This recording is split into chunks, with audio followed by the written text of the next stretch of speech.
ಜೈ ಹಿಂದ್. ಎಲ್ರಿಗೂ ನಮಸ್ಕಾರ. ಇವತ್ತಿನ ಒಂದು SSC GDದು ಮೊದಲನೇ ಶಿಫ್ಟ್ ಎಕ್ಸಾಮ್ ಕಂಪ್ಲೀಟ್ ಆಗಿದೆ.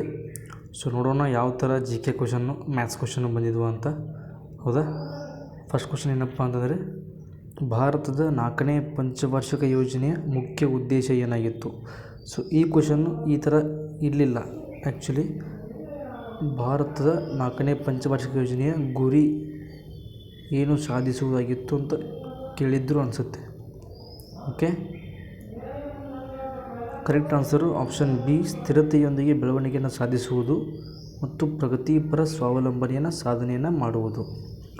ಕರೆಕ್ಟ್ ಆನ್ಸರ್ ಇದಾಗುತ್ತೆ. ಹೌದಾ, 4ನೇ ಯೋಜನೆಯು ಸ್ಥಿರತೆಯೊಂದಿಗೆ ಬೆಳವಣಿಗೆ ಮತ್ತು ಪ್ರಗತಿಪರ ಸ್ವಾವಲಂಬನೆ ಗುರಿಯನ್ನು ಹೊಂದಿತ್ತು.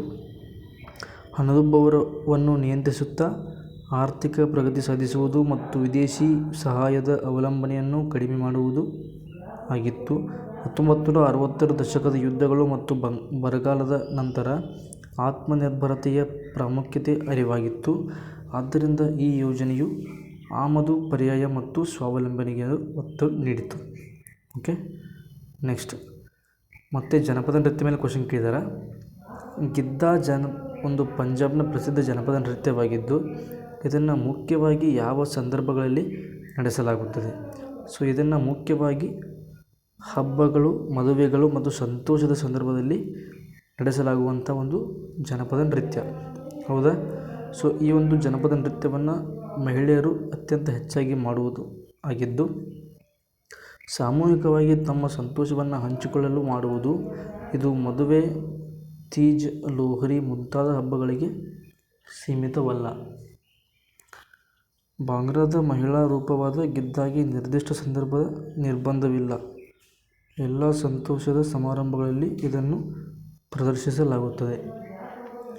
ನೆಕ್ಸ್ಟ್ ಕ್ವಶನ್ನು, ಬ್ಯಾಡ್ಮಿಂಟನ್ನಲ್ಲಿ ಡ್ಯೂಸ್ ಪದದ ಅರ್ಥವೇನು ಅಂತ ಕ್ವಶನ್ ಕೇಳಿದ್ದಾರೆ.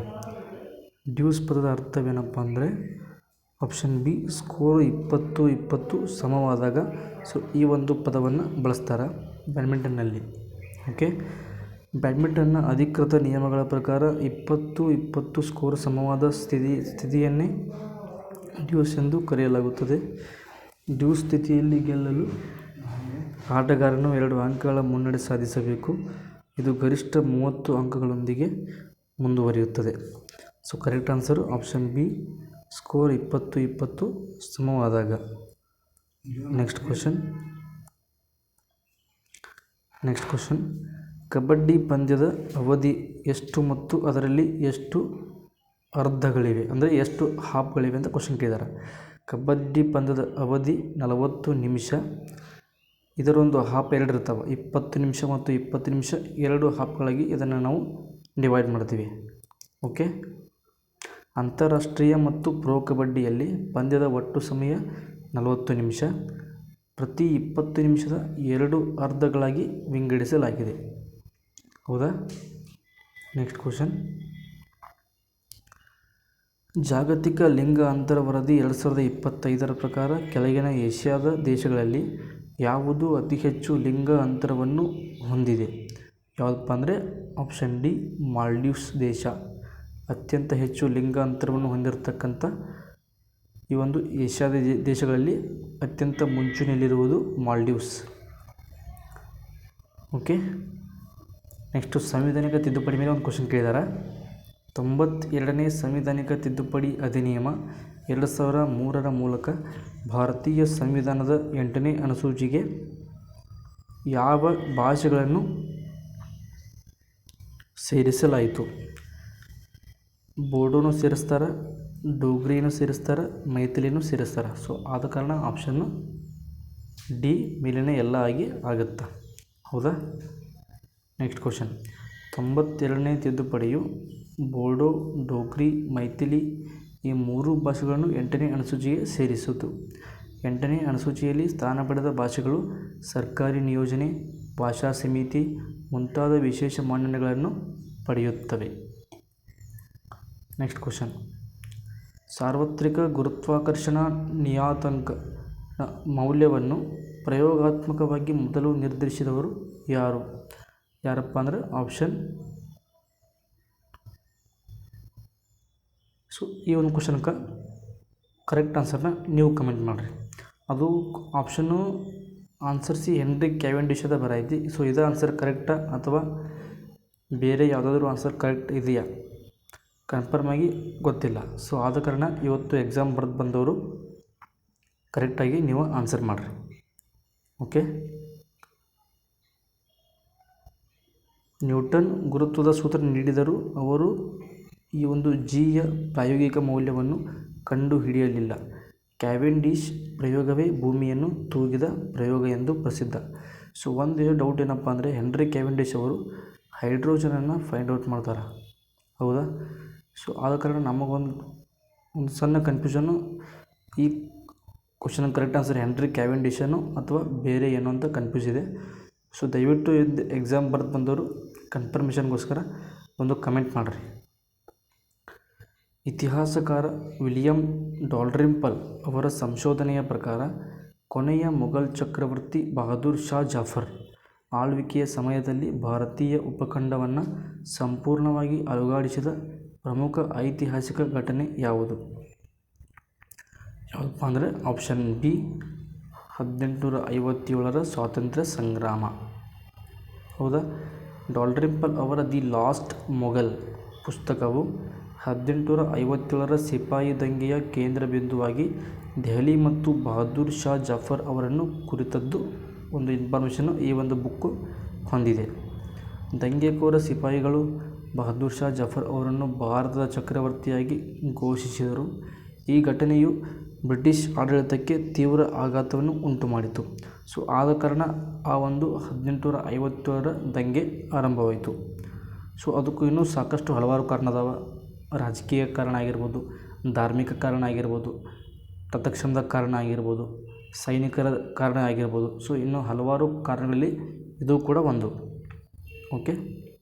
ನೆಕ್ಸ್ಟ್, ಆವೃತ ಬೀಜ ಎಂಜಿಯೋಸ್ಪರ್ಮ್ ಸಸ್ಯದ ಯಾವ ಭಾಗವು ಲೈಂಗಿಕ ಸಂತಾನೋತ್ಪತ್ತಿಗೆ ಕಾರಣವಾಗಿದೆ? ಯಾವುದಪ್ಪ ಅಂದರೆ ಆಪ್ಷನ್ ಸಿ ಹೂವು, ಹೌದಾ? ಹೂವು ಸಸ್ಯದ ಸಂತಾನೋತ್ಪತ್ತಿ ಅಂಗವಾಗಿದ್ದು ಅದರೊಳಗೆ ಪುರುಷ ಕೇಸರ ಮತ್ತು ಸ್ತ್ರೀ ಅಂಡಾಶಯ ಜನನಾಂಗಗಳು ಇರುತ್ತವೆ.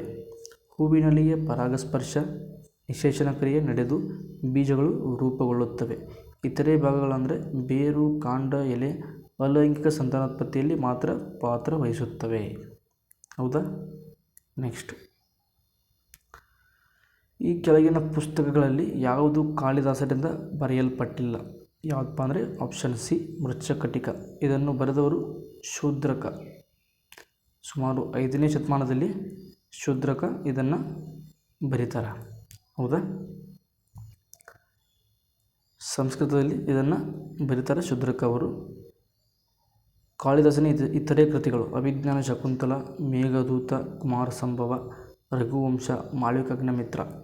ಸೊ ಮುಂದಿನ ನಿಮ್ಮ ಎಕ್ಸಾಮ್ಗೆ ಮೋಸ್ಟ್ ಇಂಪಾರ್ಟೆಂಟ್. ಪ್ರಧಾನಮಂತ್ರಿ ಶ್ರಮ ಯೋಗಿ ಮಾನ್ ಧನ್ ಯೋಜನೆಯನ್ನು ಕೆಳಗಿನ ಯಾವುದಕ್ಕಾಗಿ ಪ್ರಾರಂಭಿಸಲಾಗಿದೆ? ಯಾವುದಪ್ಪ ಅಂದರೆ ಆಪ್ಷನ್ ಸಿ ಅಸಂಘಟಿತ ವಲಯ ಕಾರ್ಮಿಕರು, ಹೌದಾ?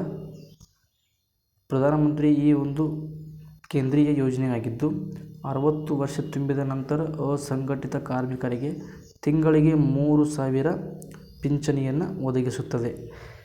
ರೇಷ್ಮೆ ಹುಳ, ರಿಕ್ಷಾ ಚಾಲಕ, ಕೃಷಿ ಕಾರ್ಮಿಕ, ಗೃಹಾಧಾರಿತ ಕಾರ್ಮಿಕ ಮುಂತಾದ ಅಸಂಘಟಿತ ವಲಯದವರಿಗೆ ಸಾಮಾಜಿಕ ಸುರಕ್ಷತೆ ಕಲ್ಪಿಸುವುದು ಇದರ ಗುರಿ, ಹೌದಾ?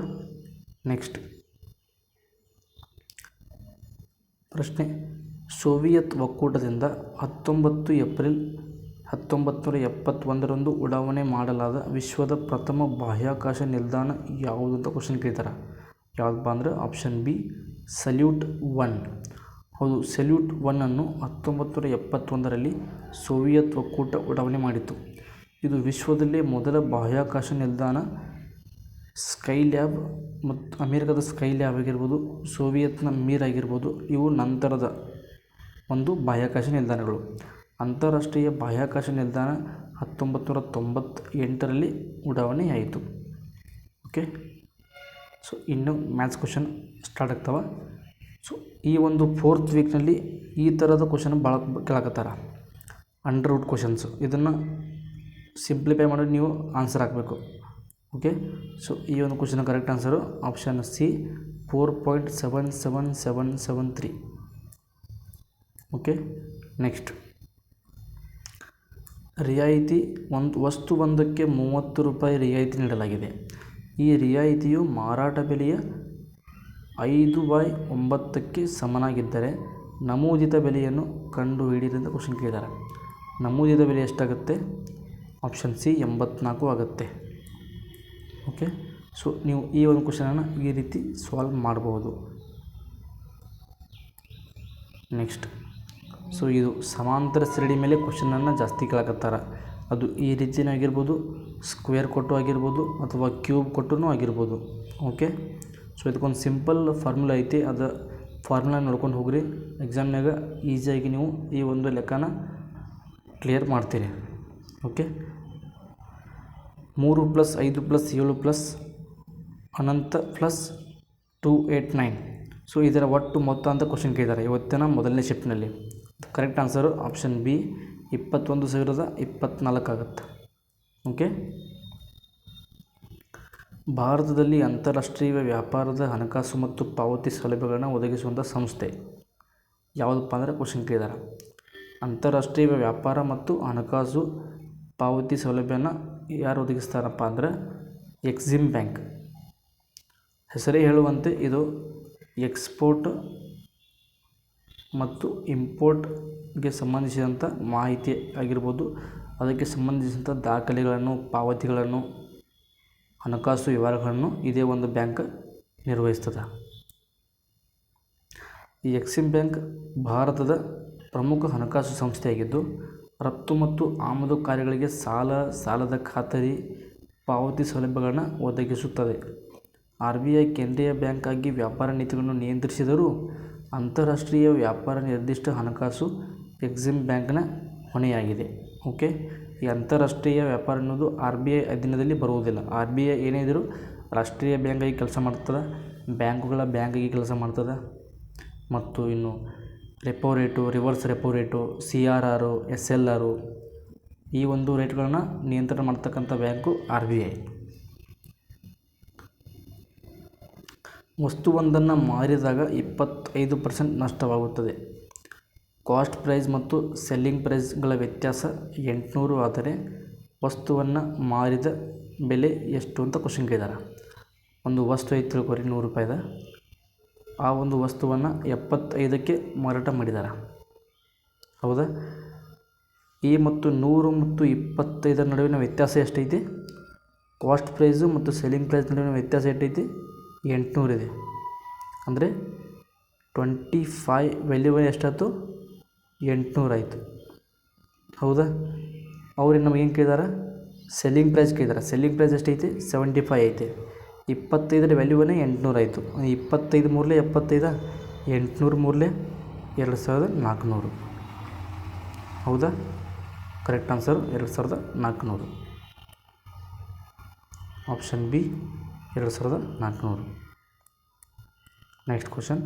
ಸೊ ಇದಿಷ್ಟು